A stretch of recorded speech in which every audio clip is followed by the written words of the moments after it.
شکریہ تار کا، شکریہ تار کا، قرض غم سے ہونا پائے گا ادا۔ عاشقان رسول کی دینی تحریک دعوت اسلامی نور اسلام کو دنیا بھر میں عام کر رہی ہے۔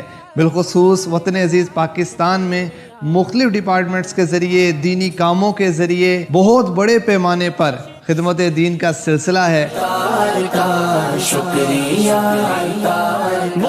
خیبر پختونخوا پشاور میں اسلامی بہنوں کا مدنی مرکز، جسے فیضان صحابیات کہتے ہیں، جس میں تعمیرات کا سلسلہ اس وقت جاری ہے۔ اللہ پاک اس میں تعاون کرنے والوں، اس کو چلانے والوں، اس کو آباد کرنے والوں، اس کو بنانے والوں، ان سب کو دونوں جہاں کی بھلائیاں نصیب فرمائے۔ شکریہ تار کا، شکریہ تار کا، قرض غم سے ہونا پائے